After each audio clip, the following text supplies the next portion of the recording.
Way to go over. Hello, Mum. Love you. Hey, so I don't know how to start this, to be fair. So this is Dave. I don't want to say this is Stormborn TV because that's a bit lame, isn't it? Really. But just having a quick chat with the wonderful, marvelous Stuart Jessop. So wonderful, marvelous. Yeah, I think so. Wow. Okay, put that on my epitaph. Yeah. Wonderful and marvelous. Yes. So I mean, so Stu, you're the mastermind behind Beastfest UK, correct? I am. You are. Yeah. That's that. Yeah. I think even since 2018, when I sort of first came up with the idea of Beastfest and doing something, I was still getting to grips with it, and people say Beastfest UK, and I'm like, hang on, that's me. Yeah. It is you. I mean, yeah. So 2018 it started. What kind of made you want to start acting as a promoter, putting on shows? You know. I think the honest answer is that I wanted to see bands at my local venue that I really love and that my mates play in, because there's nothing better for me in the live music scene than seeing my mates on stage. Yeah. And seeing them grow as well. And I guess we'll come to that a bit later. But I just got to know so many bands just through doing what I do, which is just chatting to people at shows, and you know, if I like the band, I'll go and tell them so. And it got to the point where I ended up knowing so many bands, and I was thinking, it's like, I think I want to do something. I don't know why, but okay, let's give it a go. And it just so happened that and I thought, well, if I'm going to do something, I want to raise money for the Sophie Lancaster Foundation as well. Yeah, perfect. Yeah. And then what happened is somehow my very first show that I ever put on was 11 bands. And the one thing they all had in common, and I'm sure this is the case, is they'd all played Bloodstock. Yeah, sure. I'm very loyal to that brand and the bands that I book. Yeah, I mean, that's kind of what I wanted to get on as well. How did you get involved in Metal to the Masses? Was it an accident? It wasn't. Sure. It goes back to 2016. But well, even before that, it just so happened that my brother used to be in a band. Which band was it then? It was Hippie Havoc, and they played a show down in Hastings at Flares, and one of the bands on that bill was Avenge the Name. Yeah, I know. And so just as I always do, just chatting to the bands, get to know people, and then next thing you know, I come along to my brother's band Hippie Havoc was a guy called Benedict White. Became really good friends with him, and he was in another band called Orphan Gears. They were playing in Metal to the Masses in 2016. I thought, okay, I'm going to come along to that, support them. Turns out, oh, wait a minute, I know the guy who's organising this. And I said, oh, right, well, I'm actually going to go be down in Canterbury for the next heat, because Famyne were playing that, and the year before I just purely by chance had seen Famyne at a show at the Purple Turtle. Oh, great venue. Crescent. Yeah. And the only reason I was at that show is because I needed something to do during the day. By all accounts, if I look at that lineup now, that lineup was phenomenal. But I was actually going to a God-sized album launch, and I was a massive God-sized nut, which was at Barfly, now Camden Assembly. Yeah, sure. And I went, so I just went along to the show, and I saw Famyne, and I thought they were superb. And I actually measured them, I think as I was leaving the show, and then about 2 days later, their drummer, Jake, former drummer, he actually messaged me back, and it's like, just ended up having almost like a 2-hour exchange on Messenger whilst I was in the office working. And I just basically, that was kind of my introduction to Famyne, but also Metal to the Masses. And then and because I said that I was going down to the Canterbury show, and the guy Adam Westgate, who ran the Metal to the Masses then, he said, oh right, you're judging then? And I was like, immediately I started, the alarm bells went off my head. I thought I've been to a lot of shows, you know, so I've been to festivals, I've been to the big shows, I've been to shows where I've seen bands. I thought, I wish I wasn't here. And I thought, and they said, there's a kind of set criteria. So you can basically work on these kind of 5 things, which was like to do with technique. It was to do with stage presence, crowd reaction, and a couple of other ones. And I thought, okay, I can work with those. And so I went down to the Maiden's Head in Canterbury, and saw 4 bands. 2 of those bands happened to be Famyne and Jukebox Monkey. Sure. Okay. Cool. Yeah. And I thought those guys played well on the day. I thought, okay, they're going to get my vote. I ended up judging probably about 50% of the shows in 2016. Oh wow! Probably even more in 2017.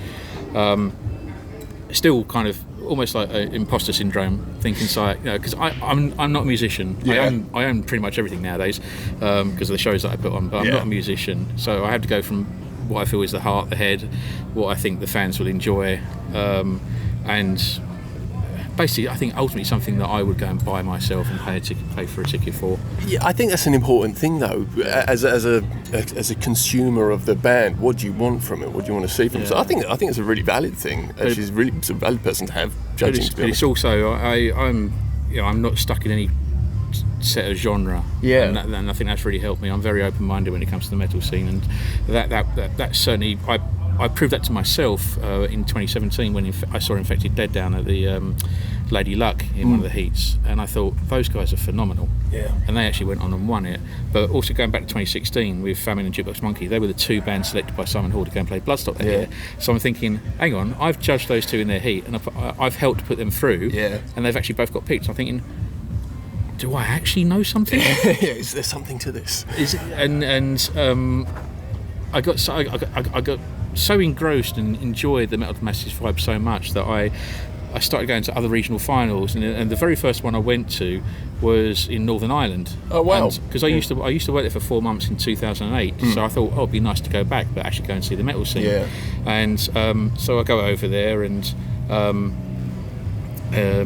actually I did go to another final before that, which was the 2016 London final, and that's where I introduced myself to Simon Hall and said, I'm one of the judges from the Kent region, and then so I turn up over there, and so he remembered me, and I just started almost for about 2 years was just end up being his raffle ticket seller.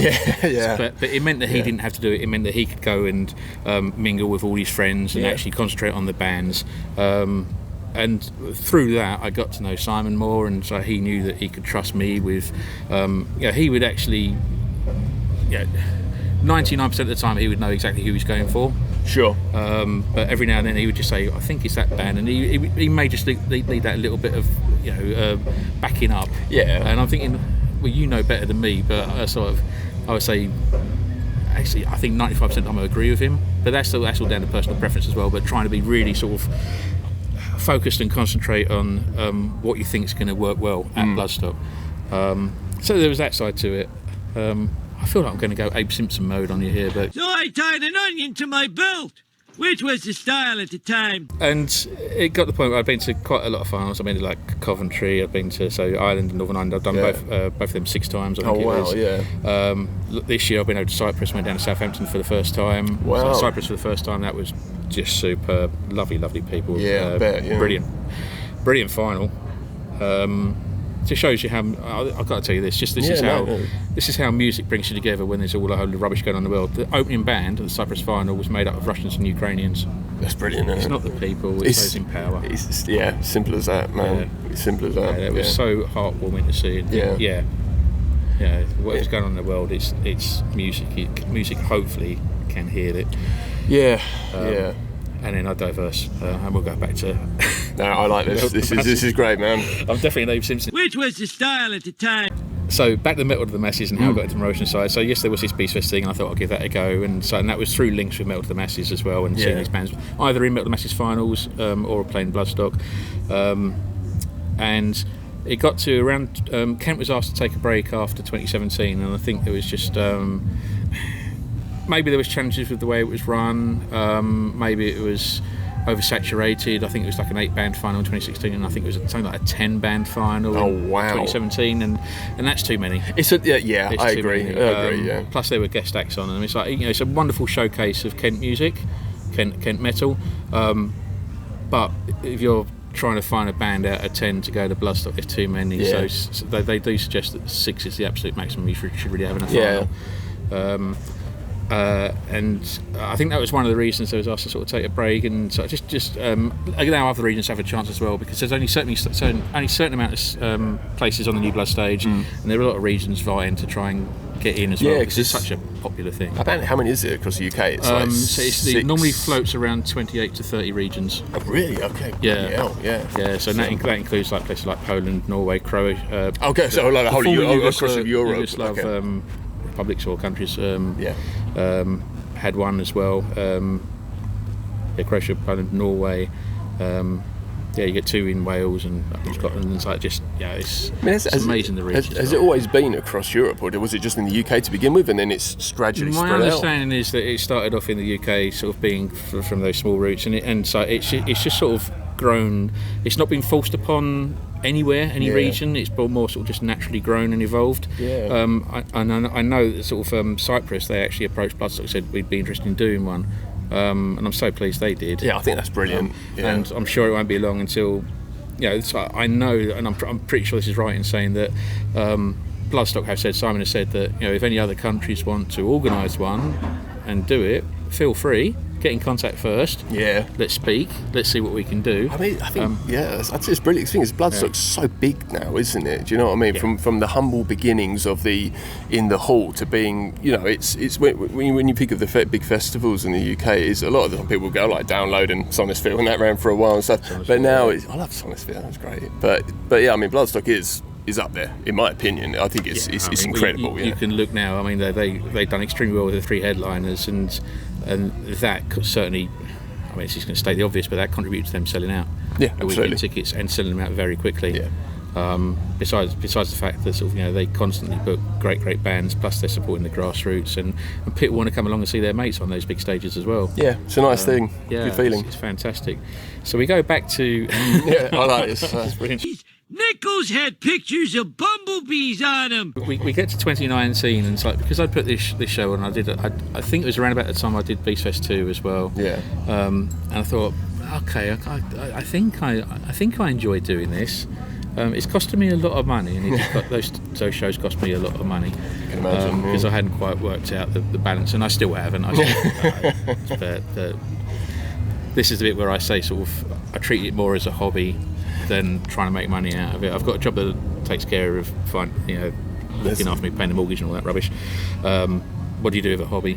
You put money into a hobby. I think that's literally what it says on the Beast face. I was about to say that's not the right thing. The Beastfest Facebook is. This is like this one. So it probably will be sitting in the sun and look very beastly. But yeah, I mean, it literally says hobbyist. Not for profit promoter. Yeah, I had to put that as well, because I generally don't make any money out of this. In fact, I lose money. I'm going to lose money tonight, but don't tell anyone that. Yeah, I'll edit it out. You can tell people, honestly, I do it out of passion. Yeah. Plus, I'm getting my mates on stage, and I love that. So I think this is it, and especially sorry, I'll let you carry on. That's all right. I forgot what I was saying. It's fine. Yeah, no. Plus, I don't want the complications of being a proper business. Yeah.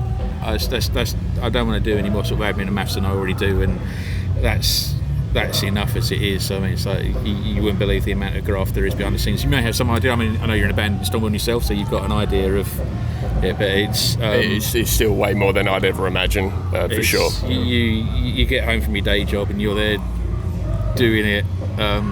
So you think, right, the first thing, all right, I've got to log on my laptop. I've just sat in front of computer screens all day. The last thing I want to do is sit in front of computer screens, but you've got to get on there, do your promo. Yeah. I went from it taking about 2.5 hours to doing around a promo just on Facebook for all these pages that I post on, so I can do it in about 20 minutes now. Oh, brilliant. I still haven't learned the smartest way of doing it yet. So because you go at the right time of day. Don't put any links in it. There's so much rubbish, isn't there, to it now? I'm getting old and I'm lazy and I can't be bothered to learn new things. I feel you. So I'll just try and cut corners, but I just need to sit. It's one of those things you need to sit down and do it. But I digress again. So in 2019, it turns out, because I just had to check my emails about late last year, and thought, when did I get into this? How did this all start? Yeah. And that's when I actually approached Simon and said, I'm interested in running Metal to the Masses for Kent. He was like, yeah, but it just needed to be a clean break and a restart for Kent, and get the number of bands from the final down as well. Yeah. And I said, it's going to be absolutely me 100% running it. It's one of those things like I don't know if it's something like control freak kind of thing. Where I think you want to be in charge of it all, and I'm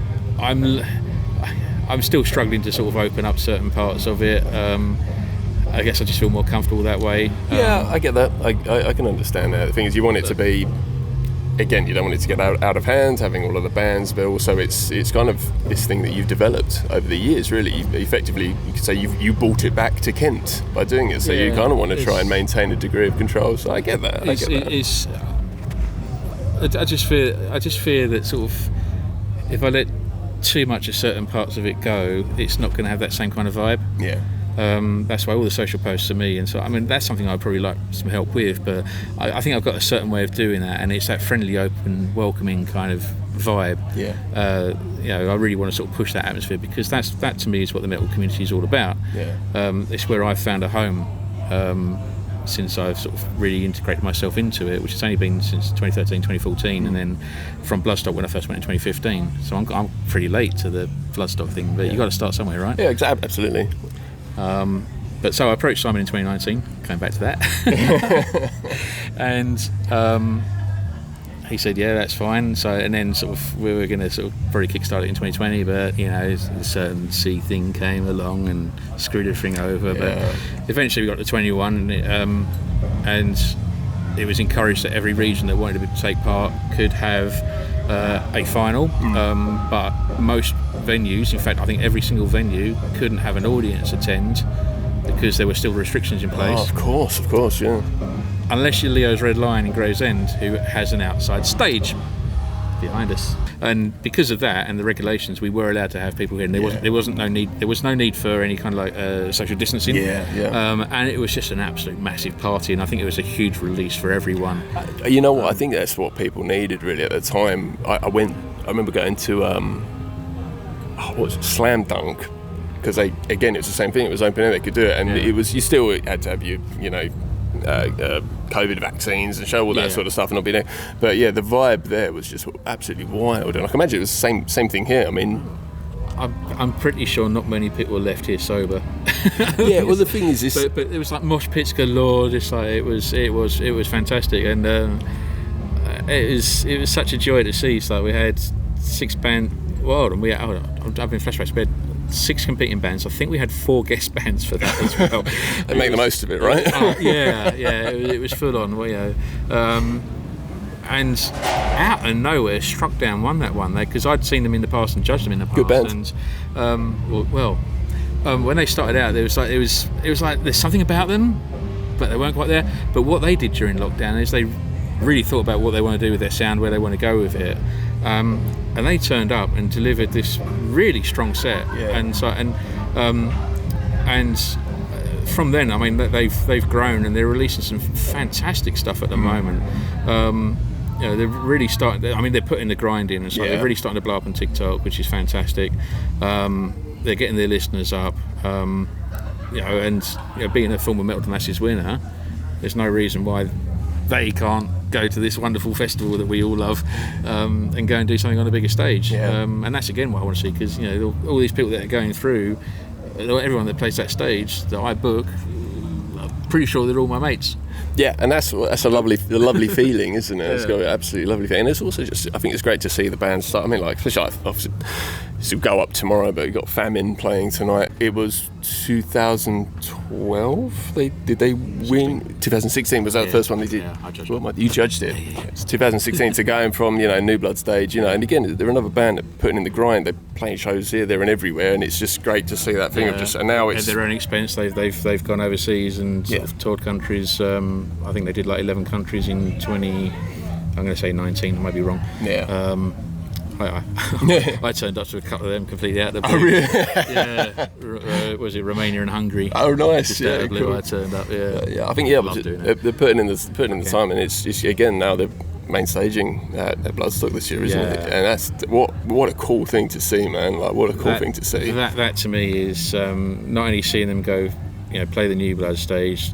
2021 they played the Sophie stage, and then almost, by the sounds of it, almost out of nowhere they get the call up to go and play the main stage, and I'm like, that's superb. I mean, that's what I want to see. And I, being a bit what's the word? I don't want to say egotistical. I don't like to think I have an ego. I try not to have one. I've seen where that gets you. But I feel like I've been on that journey with them. I agree. From their first heat in Metal to Masses to now playing main stage, and I sort of just purely by coincidence. That's all it is, that I was there and sort of ended up being asked to judge, and I actually said yes, and I saw them and I was like, these guys are great. It's basically you're solely responsible, I would say. No, it's all the guys that have been in that band. So from the how many Alexes have been in that band? Even Wes from Shackle very briefly was in that band. Oh really? No way. Jake on drums, but they've evolved. But I don't think there's been any horrible animosity between the guys that have left, and a couple of little changes that I'm sure all bands have. But I think the thing is, if you really love the band, and when you're in it, a lot of the time when people come and go from bands all the time, I think that's one of those things, and the majority of the time people do want to see the band do well, even if they can't commit to it for whatever reasons. I think generally you should feel happy that band that you were once a part of, and part of the history of, are doing well, and I think that's a great thing to see. For example, Alex Tolson, who was one of the guitarists in the former version, version 4.0, the band formerly known as. He's actually, him and his partner, wife, are actually going to be along at Bloodstock, and I've seen them post saying they can't wait to go and see the guys and see them. Amazing. Stuff, and that is, for me, if we're talking about Metal Masses, which we very much are now, that's what I want to see. I want to see that with the other bands. So Struck Down have got a chance of playing a Sophie stage in probably the next couple of years. Brilliant, hopefully. Amazing, yeah, fingers crossed. The following year, Fire Sky won. Unfortunately, Fire Sky aren't a band at the moment. That is a shame, but that was where people came together, did something amazing, but the connection between the four of them just wasn't long term. It happens. It does happen, unfortunately. Also, that year you had Silent and Primer in the final. Silent got picked and also played on the new Blood stage that year, and Primer were also on Simon's shortlist, and then the following year they actually played the EMP stage. I think it was called the Jaeger stage, then it's now called the EMP stage, and so Primer is a band that I could see going on to big things. I mean, they've just finished touring with Blaze Bailey. Yes, I Blaze Bailey. Hold on a minute. Yeah, we'll get on to Blaze Bailey in a minute, I think. I've heard that name before. Yeah. I don't know why. But I saw Primer at Margate Rock Festival. Who's there? You were there. Going this year? I have to check the date of it actually. 25th of October. It's going to be great. 25th of October. I've got. We're doing Power Metal Quest Fest, and I've got a feeling that's the 25th, so it might be a bit tight getting back from. I might be wrong. I mean, going back to Metal to the Masses, and I mean, this. We were talking about that, were we? I think we touched upon Metal to the Masses. We just briefly stroked the surface. Promoting and stuff that's get provided for the bands. Plus, I also try and. There's a fine line between covering your costs. I kind of do it in a weird way. Is that I'll always start with my sound engineer. If you don't have a sound engineer, you don't have a show. I've got security pay for who also helps out in the door. Fred, he's just super. Fred's brilliant. We all know the one rule with Fred. What's the one rule with Fred? Stagehand. In between the bands and helping pack down. It's like Gumby. He's a legend. I get extra help at the final, both security wise and stagehand wise, and those guys are superb. The food, paying for that, so that's your bare minimum taken care of finances wise. Then you got your bands, so got to try and find some money for them. And Metal to Masses was always a bit of a weird one when I first started, because you have to look at Metal Masses. Metal Masses is ultimately a competition, and the winners are going to go and play this festival where they get to rubberneck with big bands, and potentially we'll get to meet them all. I mean, so the AAA listers, the accessible area guys, may stay in their own special little village, which is pretty damn smart. I've been lucky enough to be in there once. Oh wow! And thanks to Nurse Julie for that. She won a prize and took me along to go and have a tour. But you get the chance to get all these interviews as well. You get tickets to the entire festival with access to the Serpent's Lair. You're basically looking at, without even playing and getting the publicity and all that, you're looking at minimum of £400 prize each. Wow. For your Bloodstock experience of just going there and what you're getting. That's incredible. Yeah. To then have the opportunity to play the New Blood stage, go and impress people like Imperium who won London Metal Masses in 22, I think it was.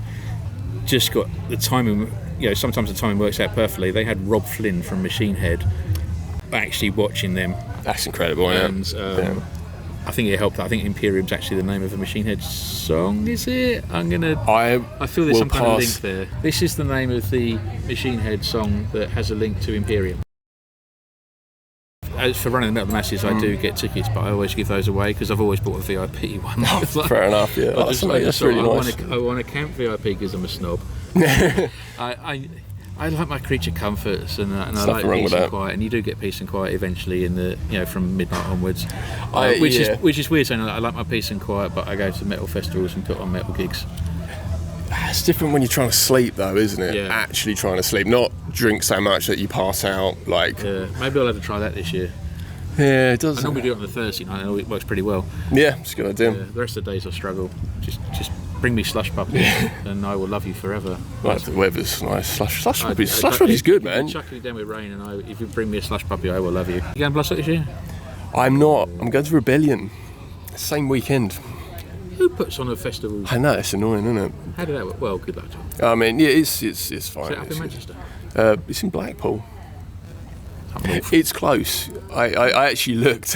I was just like, well, maybe I could go one day to Bloodstock. It's a 2-hour drive. I could go there. I don't think my girlfriend would like that too much, but it's fine. It's. I'll get back to Bloodstock. I love Bloodstock. Bloodstock is great. It's a great festival. I don't want to sit and talk down other festivals, but it's big, but it's like not so big that you kind of lose half a day if you want to go back to your tent. Yeah, I've been at those festivals, and there's bigger ones, and I enjoyed them at the time. Yeah. They were graft. I was younger. I could move around a lot more. Nowadays, I like the comforts and I like ease. I very much. I don't drink and I like a hotel room now, so it's the ground's not so appealing. Yeah, the one thing I would love at Bloodstock, and Vicky, Simon, Adam, Rachel, if you are listening and watching this, some VIP hotel rooms built up right on site. I know you've got your luxury pods, octo pods and all that kind of stuff, but just build me a house. It's a small ask. I'll start contributing towards the costs, like £10 each year, something like that. I think that's fair. I think it's the other thing with Bloodstock, isn't it? I mean, like I said, it's the humble beginnings of it, and it's this huge community, and I think that's something that people really appreciate of it, is everyone involved. I can't say I've mentioned of them, but chatted to like Simon Hall in the past, stuff like that. Everyone's just wonderful. Everyone seems really into it, really passionate, and it's just it's a really nice thing to see. It's not this, even though it's gotten big and it's a big festival, it doesn't feel like this big corporate greedy thing. It's not. I mean, they say it themselves. It was started as a family festival, family run. It still is. It's grown, evolved, but it's because the people that are running it, they're all metal fans. They're not in it to make money. They obviously they want to, of course, be able to have enough money to pay the mortgage and all that. And I mean, at the very start, by all the sounds, I think it's both Rachel. I think it was Rachel and Vicky, and possibly even Adam. So the houses they basically put their entire mortgages pretty much into making this thing work. So they really took a gamble. I know some of them did it. I don't know if it was all of them. And if it didn't work, it would have been a catastrophe. But they had the drive, they had the they had the motive there to sort of think, we've got to make this work. And obviously, being the absolutely lovely people that they are, sort of, they grew this thing. It's like they've had some tough rides along the way with certain bands, but they've also found people who will come back, these huge, massive bands who will come back and accept the money that's been offered. Other bands that are like massive, huge international superstars, which one's been mentioned recently that we would love to see there. You could book them, but you probably couldn't book anyone else with the fee. Absolutely, so that's why Bloodstock will never be this 100,000, 80,000 thing. But it doesn't need to be. It doesn't want to be. It shouldn't be.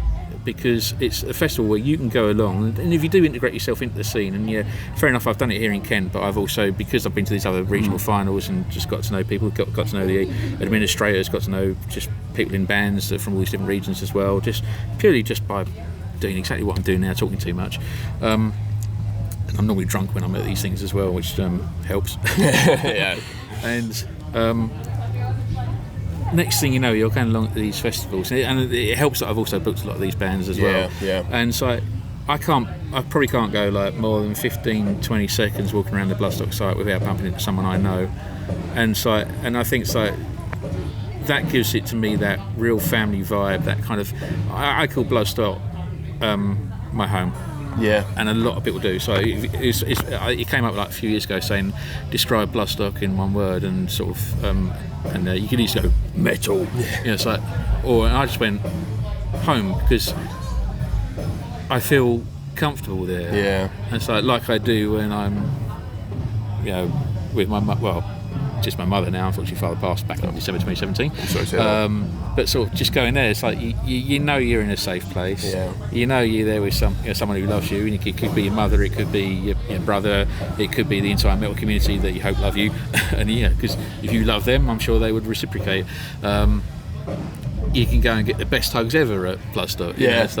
And whatever tough times you're having, so that 4 days, 5 days of escapism, Bloodstock provides that. Yeah, and I think it is something that's so nice and so welcoming. And even doing these events, coming to the Metal to the Masses as well, it's the feeling of, it's great to come and watch the bands, but it's like this community that gets built around it as well, which is just, it's really cool. You come sort of, I was about to say week after week, but heat after heat, and it's like there's a familiar face, and then you start talking. Next thing you know, you leave, and you're like, well, actually, I've just made like 10 friends being here, and this is wonderful. There's something, and this is something that I think I always wanted it from when I took on Metal to the Masses. Was saw a quote online. I think it was from Karina Rick. If it wasn't, I apologise. And it was saying after the final, and it was saying something along the lines of, it didn't feel like a competition. It felt more like a party. It had such a great atmosphere, and I'm thinking that's exactly what I want from me as an organiser. I want everyone to come along, enjoy themselves. I don't want a group of people to come along, be solely focused on so much on one band that they're desperate for that band to win, and be so stuck in their minds that band were better than anyone else. I want everyone to sort of understand how difficult it is to get to the final, and I think everyone has probably appreciated that that's ever entered the Metal to the Masses. I think that I want them to appreciate how difficult it is for the 5 judges, or however many judges we have each year for the final and also for the heats. The judges that we have, there's a reason we've got these judges. Most of them have either played Bloodstock, work at Bloodstock, or very well integrated in the music scene. It could be like Lena Metalina from the World Metal Congress. It's like we've got some major hitters here. That's great. It's great. Like Lloyd Rust, who is Mr. Afterparty at Bloodstock, came down. DJ Alan Hicks. 3 X's nowadays. Used to be called DJ 69. Yes. You got Riff Monkey, who's played Bloodstock 6 times. And he's local legend, isn't he? And our chief judge, and very opinionated, but will shoot straight. I think for a judge, he's going to need to be to agree. You have to have that. Plus he's like 6'50", and I don't know how tall he is. I think 6'4". He's the unit, so that you can feel free to argue with him, but he'll just tell you that you're wrong. He's an imposing fellow, you could say. But he has got a heart of gold. He's a great guy. Talking about, Metal to Masses, obviously Kent this year, the winners, Unnatural Order. What are your thoughts on them? So they reached the final last year with a different vocalist, changed vocalist. This guy Alex comes along. Everyone's called Alex in bands. Alex or Tom, or David, or Chris. Great names.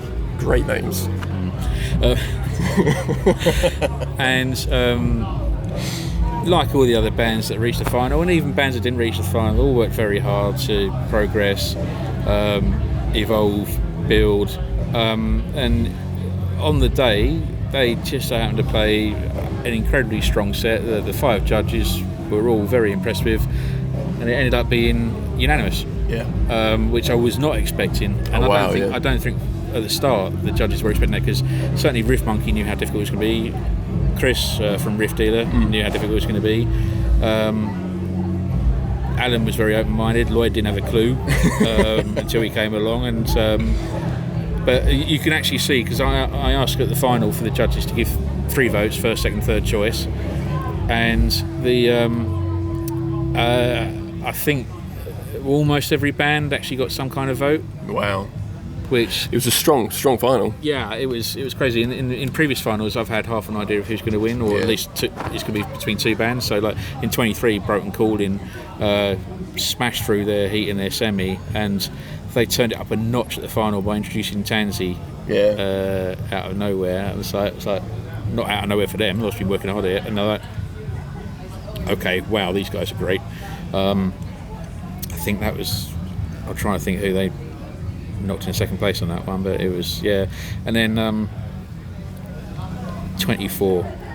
See, this is where I'm going to try and remember who we sent to Bloodstock now. Was it Crow Gods? It was, yeah, of course it was, because they opened up the final, and they were, see, they came out of nowhere, and I've got to give them dues because they're actually from Brighton. Oh wow. And you're like, wait a minute, what's a Brighton band doing in Metal Masses Kent?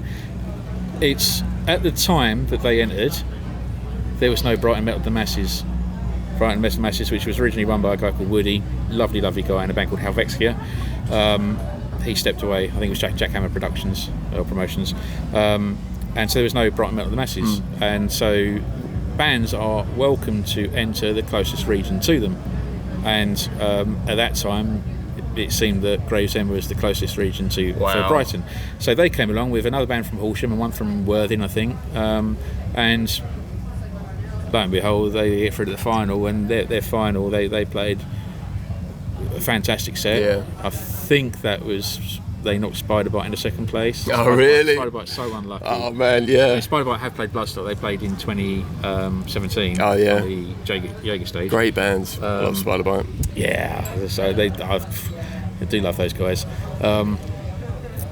And then so you think, right, okay, it's, to me, so yeah, it's Kent Metal Masses, but I've learned not to be so possessive about the region, and then that we are open to other areas, other like counties. Southeast. I call it like Kent and the Borderlands. And, I call it Kent and the Borderlands, and these guys, Crow God, then take the New Blood stage, and I watched their set, and I thought, there's a reason they got picked, the reason they won. It doesn't matter if they're from Brighton or not. They were fantastic on that stage. Great band. Theremin and the singer is pristine, clean vocals to death metal screams in one breath. Yeah. I was blown away. I thought very, very good, very good band. I hadn't seen them for pretty much a year until I invited them back to open up the Kent Metal Masses final this year, and straight away they reminded me why they won. Yeah. Straight away, within 20-30 seconds, it's like, it's like such a huge sound that filled the room. Just a new bassist that's just seemed to have seamlessly stepped in. It's just that always impresses me with musicians that just come along. It's like they're depping for another band, helping out, and I'm like, how? It's not easy to do that. It's not easy to do that at all. You look at someone like Nuno Betancourt is a great example from last weekend. We're talking back to the beginning now. Someone might have been there. How was it though? I imagine it was good. Can I swear? I've already sworn. You can swear as much as you want. It was fucking awesome. It's the longest time I've ever gone without going for a week. Yeah, I had a couple of mates of mine were there, and the videos progressively throughout the day of them getting sort of more drunk and kind of more naked, because it was not completely naked. I just stood in the one position, didn't move. I was very fortunate where I was standing, that there was water being provided for me.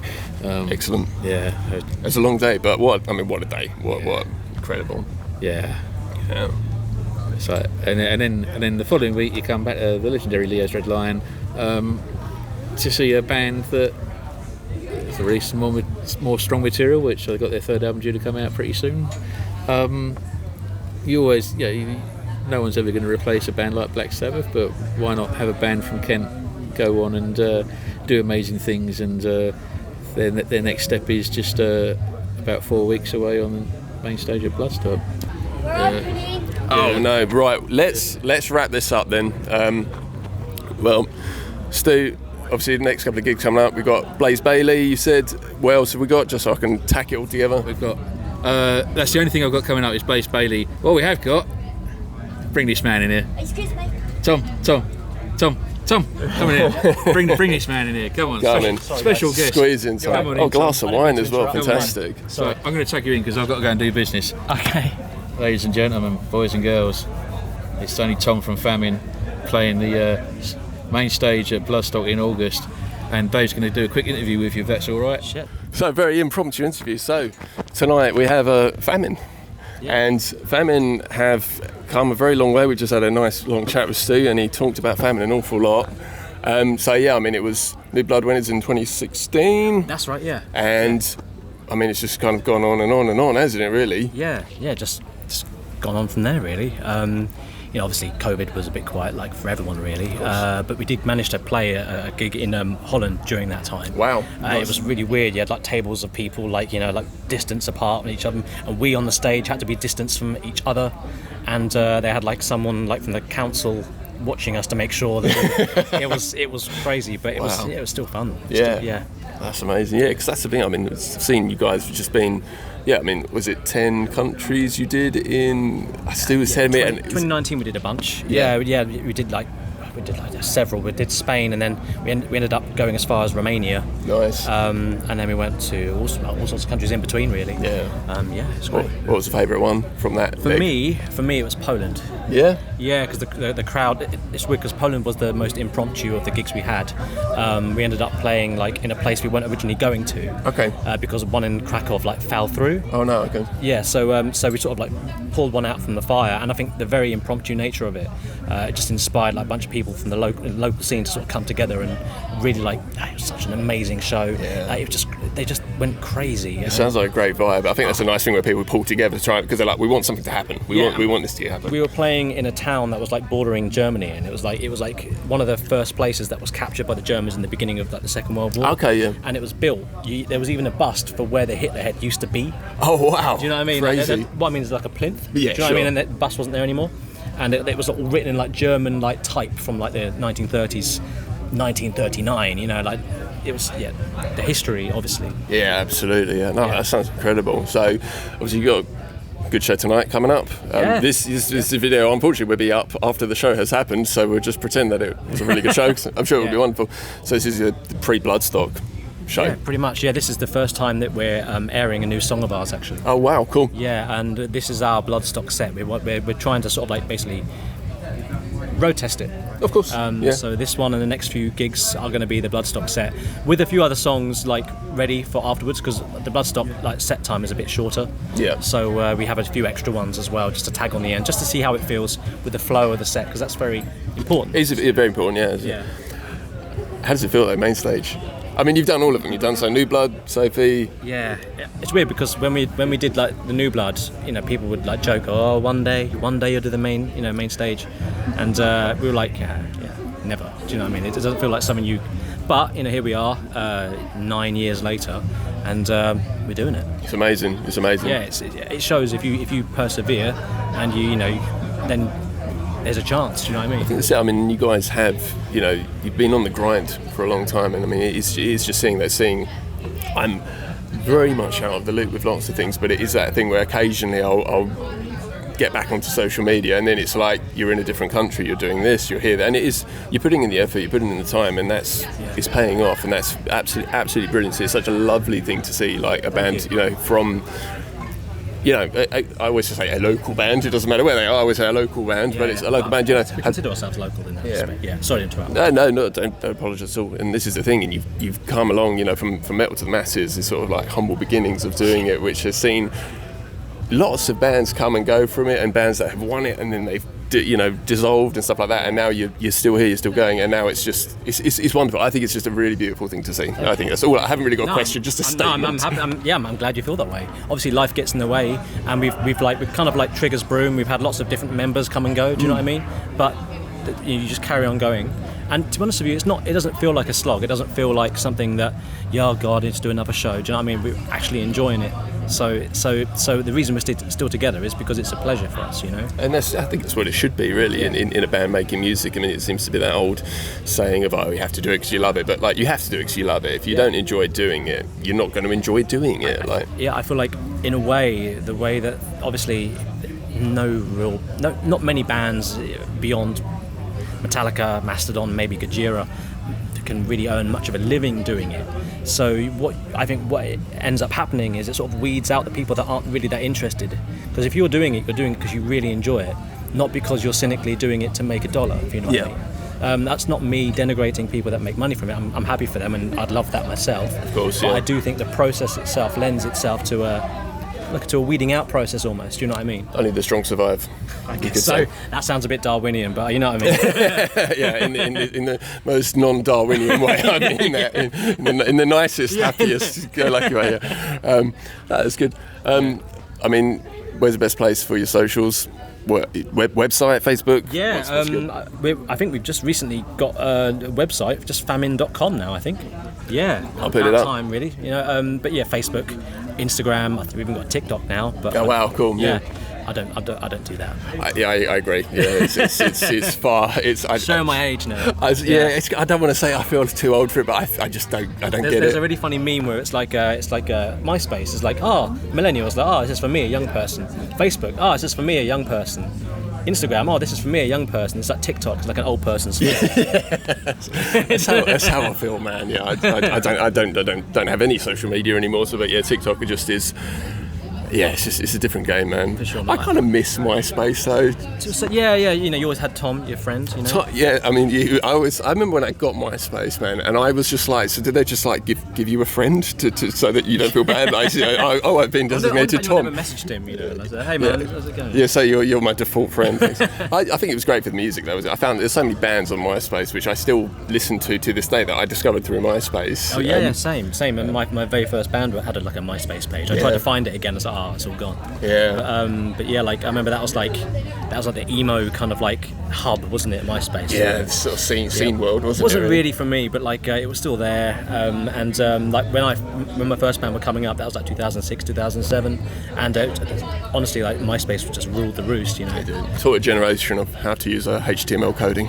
yeah, true. I think didn't Enter Shikari go get owe their fame to MySpace? I think you're right, actually. I think you're right. Yeah, I mean they were one of there's a lot of bands, like you said, that sort of emo scene, and there's and I remember being at I would have been just finishing school into college, so it was kind of like there was a lot of those sort of bands that I remember. It was my brain's gone blank, but yeah, it was, I guess like Bullet for My Valentine, Into Shikari, all of those sort of bands that kind of I wouldn't say I discovered, but a lot of my friends who listen to it seem to discover them through MySpace. At that sort of time, I was already upset at the demise of nu metal. If I'm honest with you, that's what got me into music, into metal, really. Yeah, I think people rag on nu metal quite a lot, actually, but I think it was. I don't want to go, it's a gateway, but I think it got a lot of people into metal, into alternative music. For me, it started with System of a Down.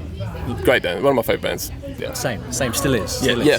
System of a Down, and then Korn, and then all of a sudden I discover Alice in Chains, and now it's no longer nu metal. Now I'm like, what is this? And and then Megadeth, weirdly enough, and then that it's weird because from Megadeth I went into the rest of metal. Yeah. It's almost like hearing Megadeth. I was like, so metal isn't just about a slow bit every now and then, a la nu metal, and it just expanded my field of vision, and the rest is history, I guess. That's great. So, yeah, man.